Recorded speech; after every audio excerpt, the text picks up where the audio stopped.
Bom, pessoal, meu nome é Maria Emília, eu curso Ciências Biológicas na UFSCar e hoje, nessa aula de filosofia, a gente vai falar um pouquinho sobre Aristóteles. Antes de começar a aula, eu vou esclarecer para vocês que ela foi dividida em 4 partes. Primeiro, biografia de Aristóteles, depois pensamento aristotélico, terceiro, ética aristotélica e, por fim, política aristotélica. Bom, então a gente vai começar com a biografia de Aristóteles. Aristóteles nasceu em Estágira, na Macedônia, no ano de 384 a.C. Além disso, ele tinha um grande gosto por conhecimentos experimentais de natureza, já que ele era descendente de uma família ligada à medicina. Seu pai, por exemplo, Nicômaco, era médico. Por volta dos 18 anos, ele foi para Atenas e ingressou na Academia de Platão, onde permaneceu por cerca de 20 anos. Depois de um tempo, em 343 a.C., ele foi convidado por Filipe, o novo rei da Macedônia, para ser o mentor de seu filho Alexandre. Aristóteles exerceu essa função até 336 a.C., quando Filipe morreu assassinado e Alexandre tornou-se rei. Alexandre o Grande, então, ofereceu para Aristóteles a direção da academia, como uma recompensa pelo seu trabalho de educador. Mas Aristóteles não quis retornar à academia através de uma imposição do rei e pediu para o rei lhe dar uma propriedade para ele fundar sua própria escola. O rei atendeu esse pedido de Aristóteles e então ele recebeu um grande terreno para construir a sua própria instituição de ensino. E essa instituição, ela recebeu o nome de Liceu. Bom, agora vamos falar um pouquinho sobre o pensamento aristotélico. Então, enquanto Platão diferenciava apenas 2 tipos de conhecimento, como vocês já viram, opinião e ciência, Aristóteles diferencia 3 tipos de conhecimento: o produtivo, o prático e o que se refere à realidade. Primeiro, nós temos o saber produtivo, que é composto por física, matemática e metafísica. Ele nada mais é do que aquele que consiste em saber construir ou elaborar algo concreto. Então, é um conhecimento regido pela eficácia de alguma coisa. Já o saber prático engloba a ética e a política. Esse saber está ligado à prática, na qual o agente, o ato ou a ação e o resultado são inseparáveis. E esse é o saber que produz o melhor resultado a longo prazo. Já o último, que é o saber referente à realidade, é relacionado ao conhecimento dos seres. Ele se diferencia dos outros tipos por ser o único regido pelo critério da verdade. Então, por exemplo, como vocês viram, o primeiro é um conhecimento regido pela eficácia. O segundo, ele produz um bom resultado a longo prazo. E o terceiro, que é o referente à realidade, ele é o único regido pela verdade. Além disso, esse último saber referente à realidade, foi dividido por Aristóteles ainda em 5 graus de hierarquia, que são sensação, memória, experiência, arte e ciência. Sensação é a identificação das peculiaridades dos seres através dos 5 sentidos. A memória é a capacidade de reter no pensamento as características já percebidas. A experiência é a capacidade de estabelecer relações entre seres e acontecimentos, fazer comparações e identificar regularidades. A arte é um conhecimento teórico, é o saber fazer. A arte também ela pode ser transmitida e ensinada. A ciência é o conhecimento explicativo, o conhecimento das causas e dos porquês, e é considerado o grau mais sofisticado do conhecimento. Continuando no pensamento aristotélico, outra diferença presente nesse pensamento é que Aristóteles via a essência das coisas no mundo sensível e não no mundo inteligível como Platão. Então, para Aristóteles, todo o conhecimento vinha da experiência, direta ou indiretamente. Aristóteles também formulou uma teoria, que é a que temos aqui, chamada teoria das 4 causas, que nos traz a causa formal, a causa material, a causa eficiente e a causa final, que são os como, do que, porquê e para quê. Então, vamos pensar em um objeto, por exemplo, uma casa. E aí, quando a gente pensa nisso, primeiro a gente tem a causa formal, que é a explicação ou descrição da forma característica do ser ou de um objeto. Então, a causa formal é a resposta para a questão como é. Então, como a gente tem aqui, né, dentro do círculo azul, como é a forma desse objeto, né? Então, a gente consegue ver aqui que tem meio que uma planta, assim, né? Então, depois a gente tem a análise da causa material. A causa material é a identificação da matéria que compõe o objeto. Então, ela é a resposta para a questão do que é feito, né? Nesse caso, como a gente tem dentro também do círculo agora amarelo, do que é feito? Qual material? É feito de tijolos, de madeira, de concreto, para o caso de uma casa, por exemplo. O terceiro é a causa eficiente. E a causa eficiente é a explicação do que fez esse objeto. Então, qual foi o motor, né? A causa eficiente responde à questão por que o estado do objeto, o estado inicial, né, do objeto foi alterado. Já a causa final e última é a explicação da finalidade, da intenção que rege certas modificações e ações. Para Aristóteles, tudo na natureza tem uma finalidade. A causa final responde à questão qual é a finalidade ou para que é. Então, qual é a finalidade de uma casa ou para que construir uma casa, por exemplo, né? Para a gente fixar um pouquinho essa parte, né, do pensamento aristotélico, a gente vai falar um pouco, né, vai discutir um pouco essa questão. Então, é uma questão aqui da UFO de 2018 e ela começa assim, né? O filósofo natural e o dialético darão definições diferentes para cada uma dessas afecções. Por exemplo, no caso da pergunta, o que é raiva? O dialético dirá que se trata de um desejo de vingança ou algo deste tipo. O filósofo natural dirá que se trata de um aquecimento do sangue ou de fluidos quentes do coração.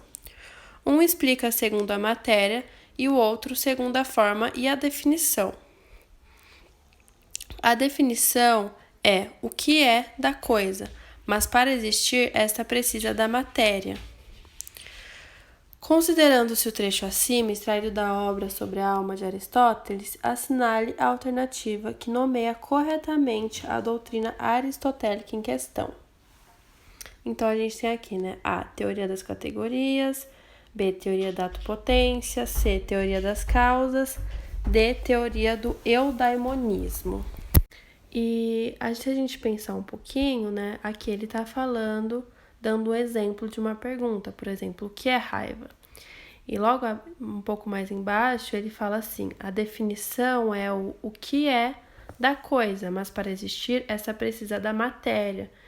Então, aqui ele já traz claramente que a gente está falando da causa material, né? Que é, por exemplo, do que é feito algo. E a causa material, ela está relacionada à pergunta o que é ou do que é, né?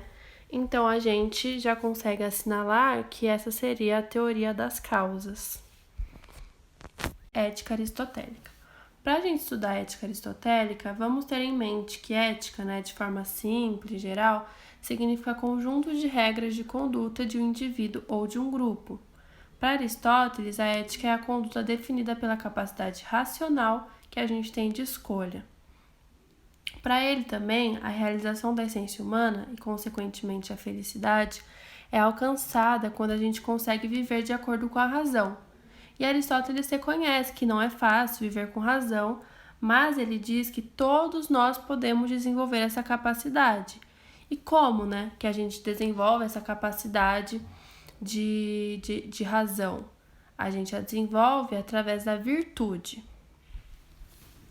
E aí, ele nos traz, né, duas definições. O eudaimonismo, que é felicidade, e o teleologismo, que é a finalidade. Então, no teleologismo, ele estabelece que a ética ela deve ser pensada em função da finalidade de ação. E essa finalidade, né, esse fim, é a felicidade. Então, por que eu vou fazer algo ou tomar certa atitude, né? Por que eu vou... Quando vocês param para pensar, né? Se a gente parar para pensar na ética de Aristóteles e trazer isso para o nosso dia a dia, né? Então, por exemplo, por que eu vou fazer alguma coisa ou tomar certa atitude? de acordo com Aristóteles, é porque aquilo vai te trazer felicidade. Porém, essa atitude ou ação deve ser pensada e feita de forma ética, né? Não é só porque aquilo vai te trazer felicidade que você vai fazer algo de qualquer forma. Então, essa atitude tem que ser pensada de forma ética com a razão, através da razão. É essa razão que a gente atinge através da virtude. Então, né, no fim ele vai dizer, com toda essa linha de lógica, que a virtude é o caminho para a felicidade.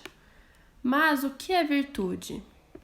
Para Aristóteles, a ação virtuosa é o justo meio termo entre uma carência e um excesso. Guardem isso que a gente vai voltar nesse primeiro ponto. O segundo ponto que ele traz é que a virtude é uma disposição do caráter que consiste no hábito de agir bem. E por fim, ele diz também que a virtude não é uma garantia de felicidade, mas é o único caminho confiável de que dispomos para buscá-la. E é uma condição necessária, mas não o suficiente. Há outros elementos que podem interferir na felicidade de alguém. Voltando para o primeiro ponto, que eu acho que é o mais importante que a gente tem que pensar e lembrar aqui, é que a ação virtuosa é o justo meio termo entre uma carência e um excesso. Então, por isso que aqui eu coloquei, né? Virtude versus vícios. Então, eu trouxe essa tabela, né? Pra gente conseguir visualizar melhor. Então, por exemplo, quando a gente entra na virtude coragem, as virtudes, por exemplo, aqui no caso a coragem, ela tá no meio termo entre dois extremos. Então, por exemplo, a covardia, ela é a deficiência de coragem. E a temeridade é o excesso de coragem. E Aristóteles diz que a virtude é esse meio termo. No caso, coragem ou temperança, magnificência, prudência, gentileza e etc. Na questão 2, que é uma questão para fechar a ética aristotélica, foi uma questão do Enem na segunda aplicação de 2016. Ninguém delibera sobre coisas que não podem ser de outro modo, nem sobre as que lhe é impossível fazer. Por conseguinte, como o conhecimento científico envolve demonstração, mas não a demonstração de coisas cujos primeiros princípios são variáveis, e como é impossível deliberar sobre as coisas que são por necessidade, a sabedoria prática não pode ser ciência nem arte. Nem ciência, porque aquilo que se pode fazer é capaz de ser diferentemente, e nem arte, porque o agir e o produzir são duas espécies diferentes de coisas. Resta, pois, a alternativa de ser ela uma capacidade verdadeira e racionada de agir com respeito às coisas que são boas ou más para o homem. Aristóteles considera a ética como pertencente ao campo do saber prático. Nesse sentido, ela difere-se dos outros saberes porque é caracterizada como. Então, ele quer saber como que a ética é definida por Aristóteles, né? Então, como ela se difere de outros saberes. Logo de cara, a gente tem o que eu passei para vocês bem no início dessa aula, que foi que ética, né, na visão de Aristóteles, é a conduta definida pela capacidade racional de escolha.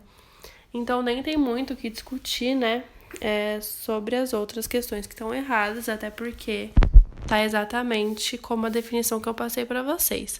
Mas, assim, se a gente parar para pensar, né, Aristóteles em nenhum momento relaciona a ética a padrões científicos, nem com coisas importantes para a vida do homem e nem com padrões democráticos.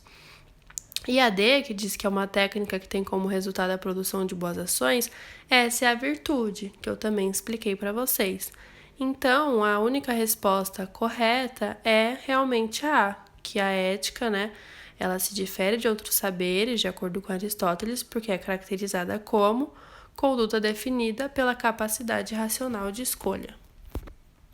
Enfim, a gente tem a política aristotélica. Então, para Aristóteles, a ética e a política andam juntos. Ele define o homem como um ser naturalmente social e político, ou seja, a política faz parte da nossa essência. A partir disso, Aristóteles traz de volta a questão da finalidade. Neste caso, a finalidade da política seria o bem comum, ou seja, né, assegurar o bem viver de todos. E aí, agora a gente entra um pouquinho sobre as formas de governo na concepção de Aristóteles, né? Para Aristóteles, tem 2 tipos de governo, os ruins e os bons. E aí eu trouxe essa tabelinha para a gente conseguir ver bem, né, como que isso funciona, como que as formas de governo funcionam para Aristóteles. Então, aqui tem o critério qualitativo, que seriam boas e ruins, né, ou corruptas, como traz aqui na tabela, e o quantitativo, que seria um só, poucos ou todos. Para início, a gente tem aqui, né, de início, a monarquia. Então, para Aristóteles, a monarquia é uma forma de governo boa. E aqui a gente tem no critério quantitativo, né, um só. Por quê? Porque a monarquia é um só que governa e promove o bem comum, ao contrário da tirania que está aqui, né, na forma de governo ruim. Por quê? Porque é um só que governa e não promove o bem comum. Aí, quando a gente vem para a aristocracia, a gente tem poucos, porque é um grupo, né, de poucas pessoas que governa e promove o bem comum, por isso que está em bom, né, boa forma de governo. E a oligarquia, que já é um grupo que governa, né, também um grupo de poucos, mas que não promove o bem comum. E por fim, a gente tem a politeia e a democracia. A politeia, ou constitucional, significa cidadãos no poder, né? Então, todos no poder e promove o bem comum, enquanto democracia significa todos no poder, mas não promove o bem comum. Para finalizar, eu decidi trazer para a gente um pouquinho aqui controvérsias na política de Aristóteles, né? Por quê? Porque Aristóteles diz que a boa política é aquela que assegura uma vida boa a todos os habitantes de um estado. Mas será que naquela época, né, isso realmente acontecia? Não, né? Por quê? Porque a concepção política aristotélica priva da cidadania plena as mulheres, as crianças, os trabalhadores e os escravos. Então, a política não assegurava uma vida boa a todos os habitantes de um estado, né? Então, a todas essas pessoas, no caso, que não tinham a cidadania plena, eles tinham apenas que obedecer, né? E seguir com o que era imposto pelos que eram considerados cidadãos, né? Que eram apenas homens, adultos, nobres, livres, nascidos no estado e educados adequadamente para o exercício de tão nobre função. Então, é só uma coisa mais para a gente refletir mesmo sobre a política aristotélica. E por fim, né, para finalizar a nossa aula sobre Aristóteles, eu trouxe uma terceira questão, que é sobre política aristotélica. Questão 3, Enem 2017.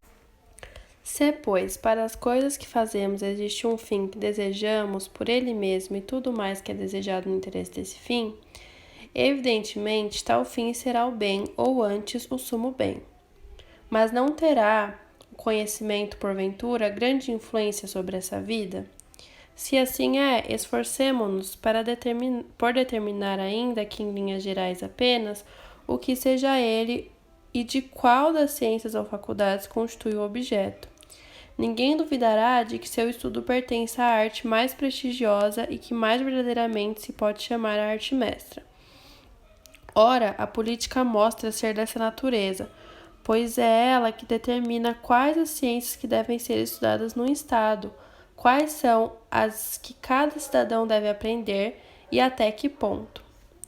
E vemos que até as faculdades tidas em maior apreço, como a estratégia, a economia e a retórica, estão sujeitas a ela. Ora, como a política utiliza as demais ciências e, por outro lado, legisla sobre o que devemos e o que não devemos fazer, a finalidade dessa ciência deve abranger as das outras, de modo que essa finalidade será o bem humano. Para Aristóteles, a relação entre o sumo bem e a organização da polis pressupõe que... Então, né, ele vai trazer aqui algumas alternativas relacionadas à política de Aristóteles que a gente acabou de discutir. Então, A. o bem dos indivíduos consiste em cada um perseguir seus interesses.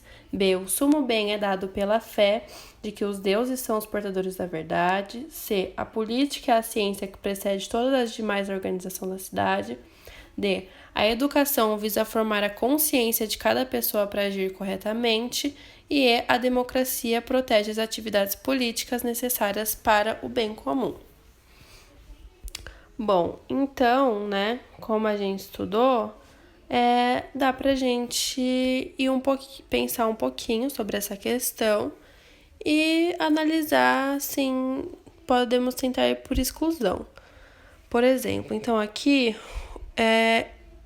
essa questão tá falando sobre a política, né, e sobre a questão do bem comum, né, de que, como a gente aprendeu aqui, né, o Estado, ele deve proporcionar a todos o bem comum, né? Essa é a finalidade do Estado.